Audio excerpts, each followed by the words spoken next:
Welcome back to another episode of the School of Muscle. Today, this is a topic that I absolutely love, and this topic today is constrained energy expenditure. And today on the podcast, I have on Dr. Herman Pontzer, and he graduated from Harvard in 2006 with his PhD.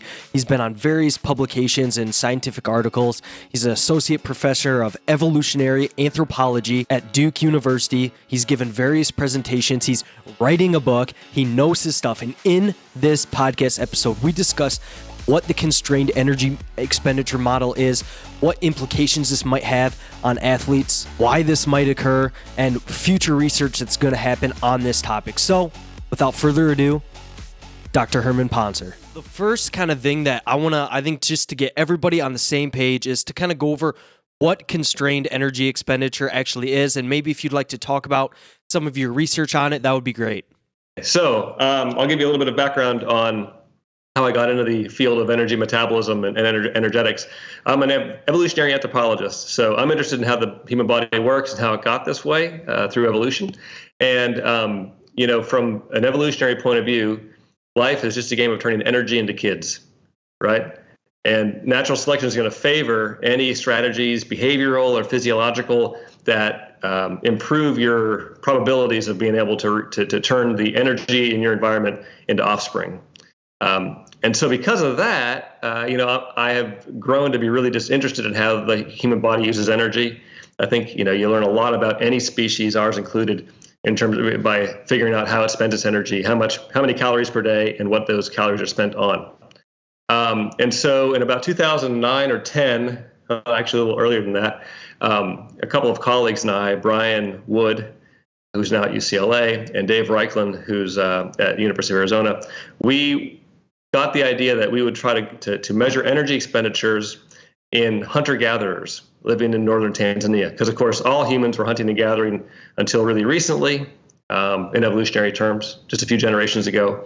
And so that's a really important lifestyle to understand in terms of how our physiology works, right? Because this weird stuff that we do in cities and houses and cars and escalators, today's world is very weird compared to how, humans evolved.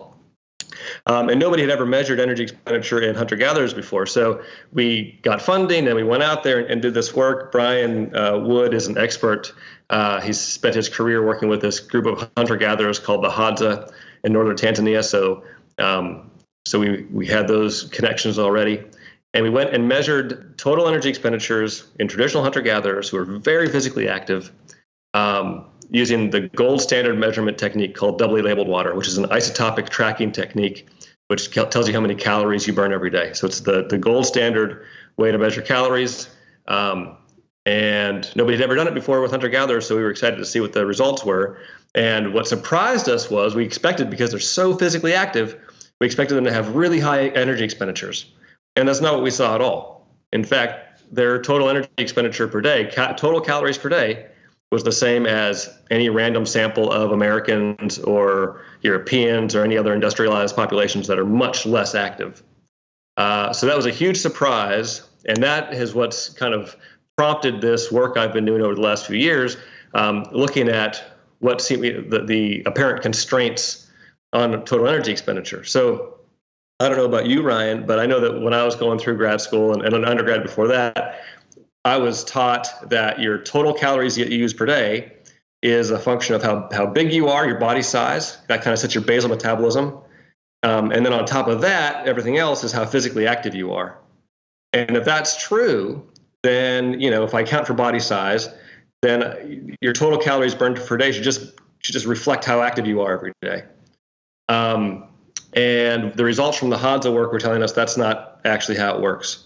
And instead, that bottom line number of total calories per day seems to also be really constrained. Your body's trying to keep that in check. You can think of it the same way that your body tries to keep your body temperature in check, or tries to keep your blood glucose levels in check. There might be some minor fluctuations, but your body's working really hard to keep that number of calories per day within some narrow range. And so it turns out it's not just the Hadza. We've looked at other human populations. They act the same way. They look the same. We've looked at other, there's a lot of animal work in the experimental world, mice and bird work. in laboratories with really controlled settings where you can ramp up the activity levels day by day and look at energy expenditures. Seems to work the same there. So what we're seeing is what seems to be a really widespread, probably very deep evolutionary, evolved strategy that our bodies have to respond to activity, respond to diet, and keep our energy per day, total calories burned per day, within some range, rather than being this really flexible thing that just corresponds to activity level. So I don't know if that gets us started on today, but that's kind of how I've come into this. Yeah, that makes a lot of sense. And I know when I was taking my sports nutrition classes and stuff for my master's degree and stuff like that, we just barely started to introduce. We had two different models. We had the constrained energy expenditure model, and then the model with non-constrained. And right. So it's beginning to make it into classes. That's something. That's good to hear. Yep, it's just creeping its way in. It was like we learned about the non-constrained first. Yeah. And then we just kind of ended the final little part about constrained energy expenditure. And I thought it was really fascinating. Then I heard your podcast with Danny Lennon from Sigma Nutrition. So kind of the next thing I'd like to talk about is kind of what are we doing to down regulate our energy? Is it are we decreasing our NEAT levels, our subconscious levels, or what's kind of going on there to decrease our energy output? Right. So, in my mind, I see this kind of in different phases. First you suggest to the world that maybe energy expenditure is constrained, and everybody says that's crazy. And so you spend the first couple of years trying to show that you're not crazy, or if you are crazy, you want to find out right away so that you don't waste your time doing more of that work. Right. So I think we're kind of just getting through the phase of people don't think we're crazy anymore. It's showing up in your classes, so I guess at least some people think it's not too crazy. And it isn't that we haven't already been thinking about what the mechanisms are, but I think we're just kind of beginning to get through the discovery phase and into let's get down to the nuts and bolts now of how this all works. We're confident that the observation is real. So now what's happening underneath the hood? There are a couple possibilities, like you say. People might be subtly changing the way they behave, outside of their structured exercise activities.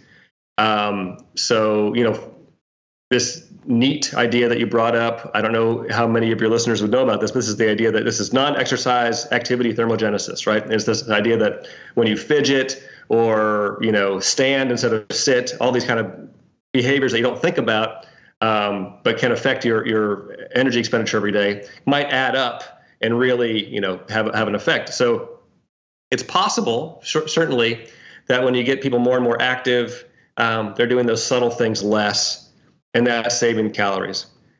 The evidence for that isn't great, actually. So people have tried to look at this with human studies, and it's, the results are mixed.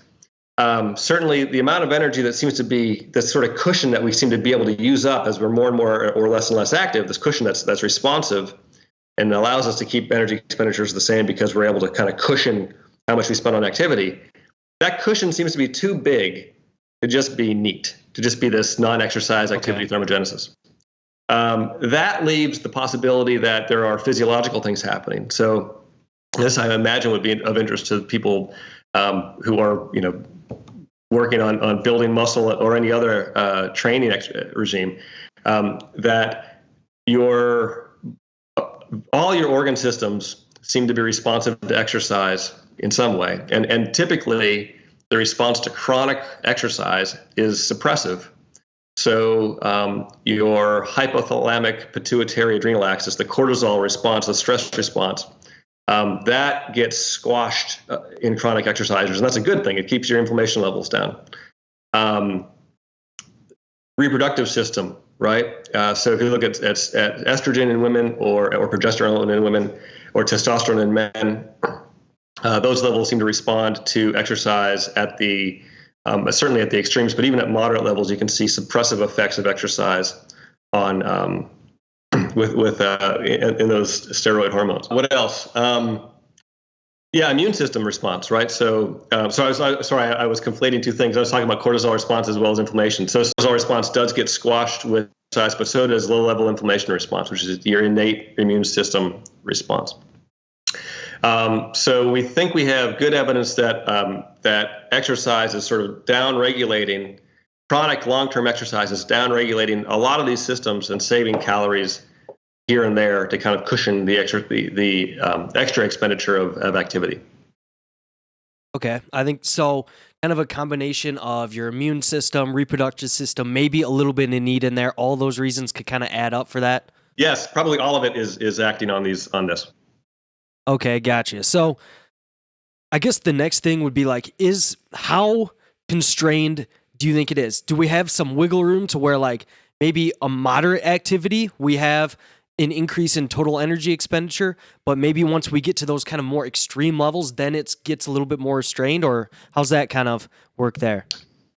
That's a great question. The response curve, if you're sort of if you think about it in terms of, I'm always thinking about figures and plots, right? So if you think about activity levels on the x-axis and how much you respond on the y-axis, right? I actually think that probably at the very extremes of sedentariness, if you took the most extreme, bed rest kind of case and got that person exercise, and as far as we can tell, that does have some effect on expenditure, right? So that kind of gets you moving, gets you going. You can burn maybe a couple hundred, maybe 100, maybe 200 calories a day more, but then it seems to level off after that, right? So at the extreme, couch potato, you probably are a little bit lower than what your plateau value would be as you got more and more active. I think there's also likely at the very high end. I mean, if you look at an Olympic athlete like Michael Phelps, right? Every time I talk about this, people say, well, what about Michael Phelps? Michael Phelps burned 10,000 calories a day, and I saw it on Good Morning America, and I'm sure it's true. And maybe it is true. I have no idea. It's never actually been measured with Michael Phelps, but I am sure that especially during training periods, he's burning a lot more calories than any kind of sane plateau. And so, I think probably at the two very extremes of activity level, you can see some differences. I think it's everything else in the middle that, there's just too much else going on, and the body's constraining response is too strong to be able to draw a straight line between activity level and expenditure. Okay, gotcha. And do you think that it might matter on the type of exercise you're doing? Like I know like the Hadza tribes, that might be a little bit more lower intensity, moderate intensity type activity. Do you think that for someone like doing more anaerobic activity, lifting weights, things like that, do you think that matters? We'd love to know. I have no idea. My intuition would be, my hypothesis would be no. Okay. That your body cares about calories spent. It doesn't care how you spend them. But that's just totally a guess right now because we haven't done the work to find out. And you're right that, so the Hadza, and they're not unique in this. Other traditional populations are the same. They get as much physical activity in a day as a typical American gets in a week. Okay, we've done the numbers. That's the comparison. It's really it's depressing about Americans more than it is about impressive about them. So but it is mostly walking. I mean, that's like if you had to pick one thing that they do the most, it's walking. So that's not a high intensity activity. Are people who are doing lifting weights, doing anaerobic sprinting. I have no idea. I'd love to know. This kind of gets to this question of how does the signaling happen, right? So how does your body know that you're active? How does it know you're burning these calories? And metabolism, everything from energy intake to all the things that happen with expenditure and everything in between, as you know, I'm sure from your training and education, it's all of it's so highly regulated and integrated that you could have a signal at almost any one of those steps that would tell you, oh, hey, things are shifted, things are different now. I'm burning more calories today than I was yesterday, and if I keep that up, I can respond to that as a cue. So, man, where that signal comes in, we don't know yet, and probably the question is where do the signals come in? There's probably many, and you can imagine that aerobic activity is going to have a different set of signals, perhaps from the muscles anyhow, than anaerobic activity, in terms of lactic acid production, blood pH, all these things could be changing. Could be different between those two at the extremes anyhow. So I don't know. Sounds like you should do that for your PhD, maybe. Yeah, I don't know if I'm quite going that far, but I think that would be a good topic at the very least. All right. So along with this, do you think that there's any other implications that this might have on athletes? Do you think that there's anything that they should adjust with their training or their nutrition or anything like that? Yeah. This is another thing that I'd love to do more of this work. So I don't know yet, but I can tell you that overtraining syndrome is one of the predictions of this model, actually. Of course, we didn't discover overtraining syndrome, but overtraining syndrome fits completely with a constrained model, because a constrained model says your body, the activity doesn't become cheaper. That's something that people don't understand all the time when I talk about this. I'm not arguing that all of a sudden running a mile becomes cheaper because your body's trying to adjust its costs. That mile costs the same no matter what. Lifting that set of weights, whatever it costs, what it costs. Maybe some marginal differences on efficiency, but nothing big. So you're talking about a set cost for your activity, and you're just expanding that activity and more cost. So the energy, it has to come out of somewhere else. And eventually, if you cut out enough other stuff, eventually you're going to kind of cut to the bone and cut out stuff that you need, and it's going to make you unhealthy. We call that overtraining syndrome, right? That's how I see it now. So for athletes, I think the thing to think about is, pay attention to your body.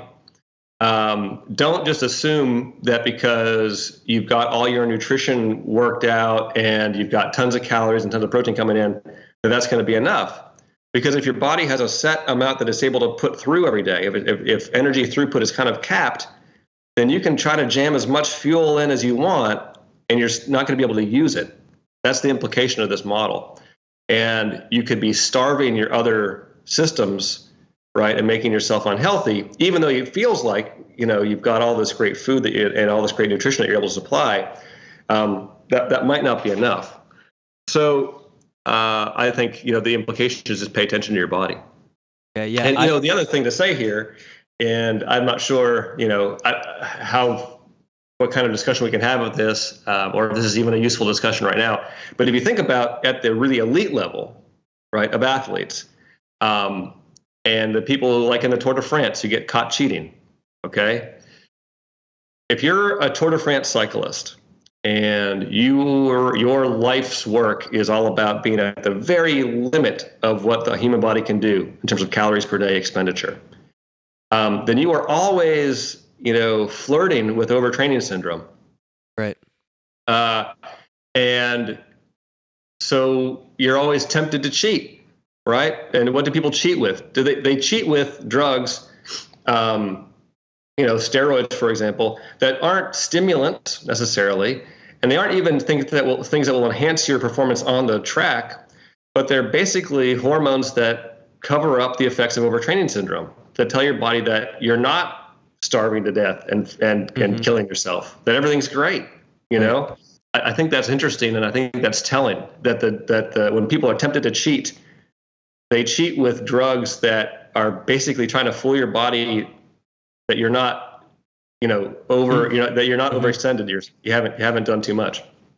Right. And is there anything in particular that you would say that athletes should look for to make sure they're not overtraining, or to better kind of listen to their body? Because I know sometimes it can be tough if you just kind of go by feel. So is there anything you'd kind of recommend there? I mean, I don't have any specific measurements to take. I know that, you could potentially, if you had access to a lab, you could check your testosterone levels or your estrogen levels and see if they're crashing. That's a bad sign. The signs of overtraining syndrome that I think are easier to listen to are, and I'm not an expert in overtraining syndrome, but as I understand it, fatigue, just general fatigue. If you are having a hard time recovering from colds, that kind of thing, or from injuries, you used to bounce back in a week, and now it's taken a month. I think that's a real sign. And beyond that, I think it's too early days to know, to say much more than that, because I don't think we understand the system well enough yet. Gotcha. Yeah, I think that makes a lot of sense. And, something that a lot of lifters and people trying to develop their physiques, they might do is they might change their calories from training days and rest days because they think that they're burning a lot more calories on training days. Do you think that this constrained energy expenditure model might kind of debunk that practice of changing calories from training to rest days? Gosh.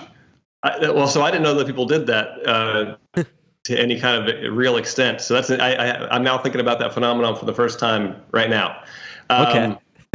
I don't think that the sort of cat and mouse game that your body plays about expenditure and intake, right? Those are highly regulated, and your body's always trying to match. Even if forget constrained energy expenditure, we've known for a long, long time that your body's very good about matching intake to expenditure. And that's why it's actually really hard to change your weight in any kind of fast way or a sustainable way because your body's always trying to match. I'm not sure that the body matches that quickly and that precisely to know that in this 12-hour period I'm underexpending, and this next one I'm overexpending, and trying to prep.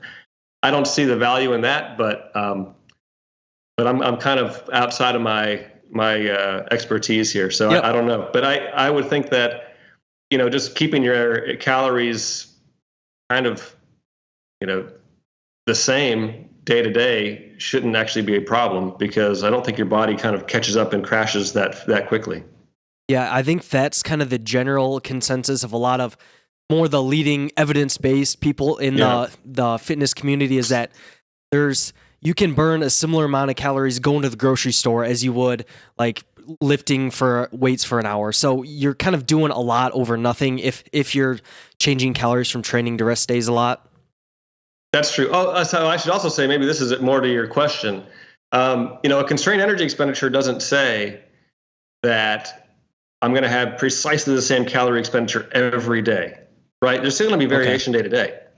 What it says is that your average over like a week, for example, is going to be the same if you're a really active lifestyle as it is if you're a less active lifestyle. Okay. You're still going to have fluctuations day to day.